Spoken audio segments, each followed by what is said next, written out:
Presiden Amerika Serikat Donald Trump menyebut Chicago sebagai zona perang untuk membenarkan pengerahan pasukan federal tanpa persetujuan pejabat lokal Partai Demokrat pada Minggu 5 Oktober 2025. Trump disebut mengizinkan pengerahan 300 personil Garda Nasional ke Chicago meski mendapat penolakan dari pejabat setempat.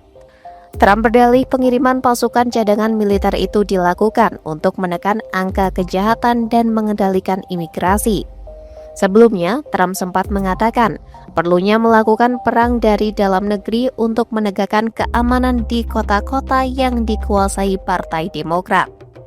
Dalam pernyataannya pada Minggu 5 Oktober 2025, ia juga mengeklaim tanpa bukti bahwa Portland sedang terbakar dan dipenuhi oleh pemberontak, serta menyebutnya sebagai kota yang hancur akibat perang. Langkah Trump tersebut menimbulkan krisis politik baru di AS. Partai Demokrat menuduh kebijakan pengerahan Garda Nasional adalah upaya Trump untuk memperluas kekuasaannya secara otoriter. Menteri Keamanan Dalam Negeri AS Kristi Noem membela keputusan Trump dalam wawancara dengan Fox News dan menyebut Chicago kini berada dalam kondisi seperti zona perang. Wali Kota Chicago dan Gubernur Illinois J.B. Pritzker menilai kebijakan Trump terlalu berlebihan dan justru memperburuk situasi. Pritzker juga menyebut pernyataan Noem tidak berdasar. Sementara itu, survei yang dilakukan CBS menunjukkan hanya 42% warga Amerika yang mendukung pengerahan Garda Nasional ke kota-kota besar. Langkah keras pemerintahan Trump tersebut memunculkan kekhawatiran di kalangan masyarakat sipil. Banyak pihak menilai penggunaan kekuatan militer di wilayah domestik dapat mengancam prinsip demokrasi dan memperdalam perpecahan politik di AS.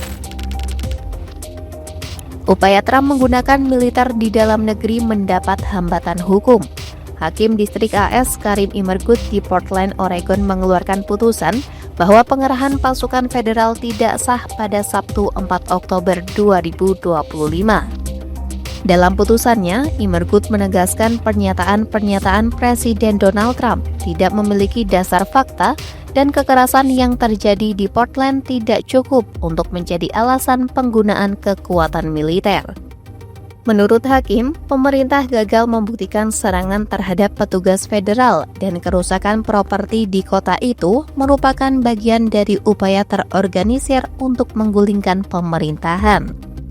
Menanggapi keputusan itu, penasihat utama Trump Stephen Miller menyebutnya sebagai bentuk pemberontakan hukum. Di tengah meningkatnya ketegangan politik, seorang petugas federal menembak seorang pengendara di Chicago pada Sabtu 4 Oktober 2025.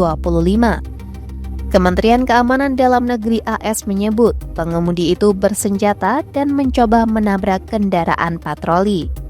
Sebelumnya pada 12 September, petugas imigrasi dan bea cukai juga menembak mati seorang imigran bernama Silverio Villegas Gonzalez dalam pemeriksaan lalu lintas. Penembakan tersebut dilakukan karena Gonzalez diduga berusaha kabur dan menyeret petugas dengan mobilnya. Kementerian Keamanan Dalam Negeri AS pun kini memperluas operasi imigrasi dan bea cukai di sejumlah kota besar yang dipimpin oleh pejabat Partai Demokrat. Operasi yang dilakukan dengan menggunakan kendaraan tanpa tanda resmi dan petugas tanpa pakaian identitas itu pun memicu gelombang protes di berbagai daerah.